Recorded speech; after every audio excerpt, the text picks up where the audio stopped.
हर हर महादेव भक्तों, मैं हूँ सोनू गुप्ता। रिद्धि सिद्धि चैनल में आप सभी को स्वागत करती हूँ। आज मैं बताने वाली हूँ भगवान शिव का तीसरा नेत्र का जन्म कैसे हुआ और क्यों है विनाश का प्रतीक। वीडियो को पूरा लास्ट तक देखें, अधूरा ना छोड़ें। भगवान शिव की तीसरी आँख का उल्लेख कई पौराणिक कथाओं में मिलता है। एक प्रसिद्ध कथा के अनुसार जब कामदेव ने भगवान शिव को काम वासना की ओर मोड़ने के लिए उन पर प्रेम बाण छोड़ा तो शिव जी ने क्रोधित होकर अपनी तीसरी आँख खोली, जिससे कामदेव वहीं पे भस्म हो गए। इस घटना से शिव जी के तीसरे नेत्र के विनाश की शक्ति का पता चलता है। शिव जी का यह तीसरा नेत्र नाश और सृजन दोनों का प्रतीक है। भगवान शिव का यह नेत्र तब खुलता है जब कोई कार्य धर्म के विरुद्ध होता है। हालांकि उनकी तीसरी आँख चेतना, अंतर्दृष्टि और मानसिक अस्पष्टता का प्रतीक है। इसलिए भगवान शिव की यह तीसरी आँख अज्ञानता को जलाता है, अधर्म को भस्म करता है और सच्चे ज्ञान का प्रकाश फैलाता है। लेकिन उनके इस अद्भुत नेत्र की उत्पत्ति कैसे हुई, चलिए जानते हैं। तीसरे नेत्र की उत्पत्ति से जुड़ी पौराणिक कथा इस प्रकार है। एक लोकप्रिय पौराणिक कथा के अनुसार एक बार माता पार्वती ने भगवान शिव के पीछे से जाकर उनकी दोनों आंखें बंद कर दी। जैसे ही उनकी दोनों आंखें बंद हुई तो पूरा ब्रह्मांड अंधकार में डूब गया। यह स्थिति कुछ क्षणों की थी, लेकिन उस अंधकार से पूरे संसार में हाहाकार मच गया। उस समय भगवान शिव ने अपने आध्यात्मिक शक्ति से अपने ललाट पर एक तीसरा नेत्र प्रकट किया।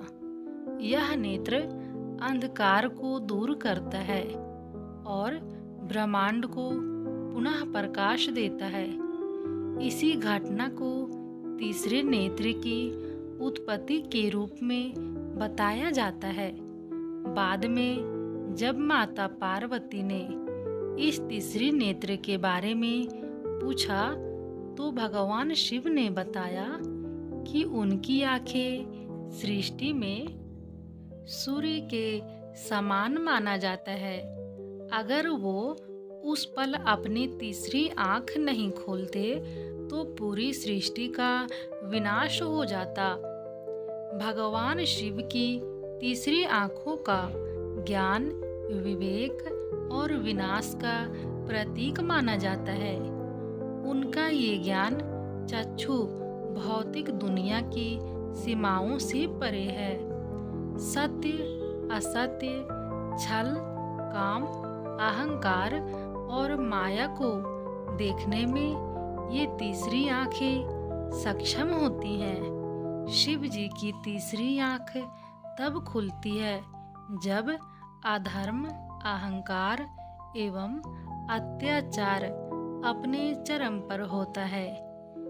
यह उन तत्वों को नष्ट कर देती है जो सृष्टि के संतुलन और जीवन में बाधक है।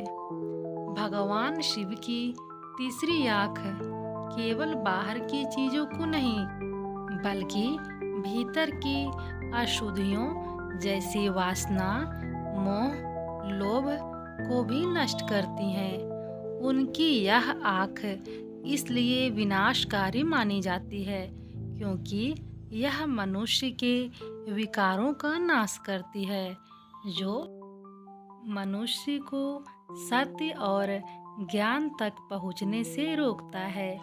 यह विनाश आवश्यक है, वरना मनुष्य कभी भी अपनी तीसरी आंख से परिचित नहीं हो पाएगा और ना ही अपनी चेतना का स्तर ऊपर उठा पाएगा। शिव जी का विनाश केवल नाश से परिभाषित नहीं होता है, बल्कि यह पुनः निर्माण का पहला चरण होता है। जब तक कुछ समाप्त नहीं होगा, कुछ नया कैसे बनेगा? इसलिए उनके द्वारा किया गया विनाश ही आरंभ है। उनकी ये तीसरी आंख पुराने असत्य को मिटाकर नए सत्य की स्थापना करती है। यह इतनी शक्तिशाली है कि जब यह खुलती है तो सीमाएं टूट जाती है और संसार के सारे मिथ्या बंधन समाप्त हो जाते हैं। यह स्थिति भी विनाश का रूप ले सकती है। यह वीडियो कैसा लगा कमेंट बॉक्स में ज़रूर ही बताएं। फिर मिलती हूँ नेक्स्ट वीडियो में।